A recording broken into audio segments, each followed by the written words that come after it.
Magandang araw sa inyong lahat, mga kamoli na tab. Mag-update ulit tayo ng ating isda na paparating. No, may bago tayong paparating isda na ito yung tinatawag nila ng albino silvertail na swordtail. So, ang arrival nito is July 13. Nakausap na natin yung seller. 5 yung darating natin. And 3 babae, 2 lalaki. Actually, yung una, 6 to eh. Binago ko yung quantity, naging 5 na lang. Nagbalik tayo ng konting, nag-change tayo ng konting plano. So, naging 5 na lang siya. Also, isasabay na rin doon yung naiwan nating isda o yung palang namatay sa quarantine area sa Indonesia.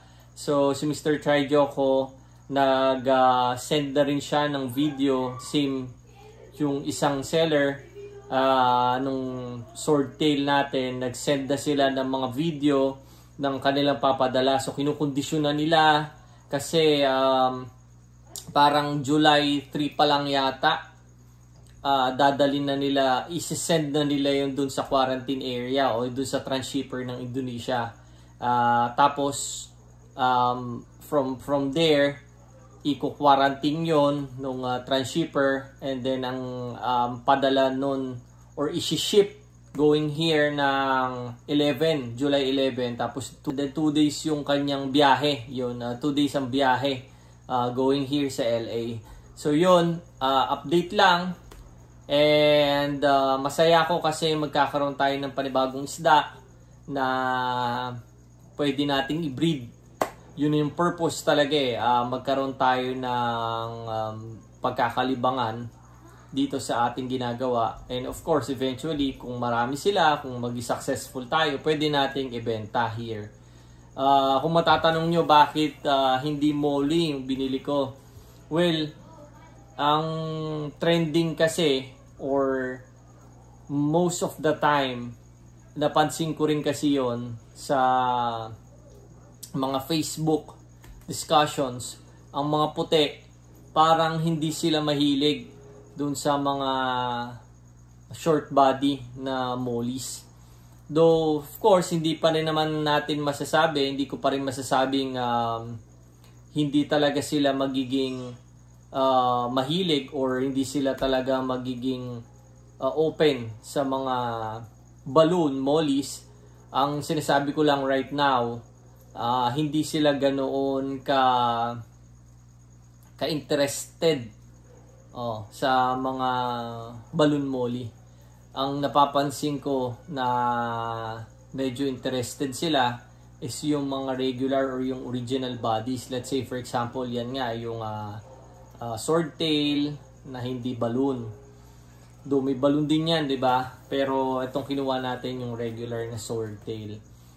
And hindi natin malaman, hindi natin masabi, baka eventually maging okay sa kanila ang balloon molly, and then kukuha tayo nung sinasabi na nilang redhead na usong-uso ngayon sa Thailand and sa Philippines.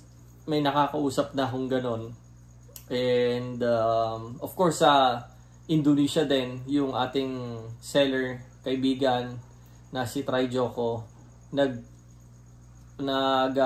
bibreed na siya upang makapagpalabas siya ng mga tricolor na redhead. Yan. So, yan, abang-abang lang natin. Hindi naman tayo nagmamadali kasi ito naman ay hobby lang natin. Kung ano lang yung pwede nating ma-breed, yun lang. And of course, wala naman din kasi tayo talagang malaking pwesto, mga tab. And update dun sa ating PKBM na 3 piraso dito. Popost ko yung video, ang gaganda na nila, lalo na yung babae, lalong bumibilog. Yun nga sinabi rin sa akin ni Trijoko, eventually ang PKBM habang nagmamature, lalong nagiging compact, lalong nagiging bilog sila kung maayos talaga yung pakain, maayos yung environment nila dun sa yung pag-aalaga, in short. Ito okay naman siguro sila. Napapansin ko masigla naman sila.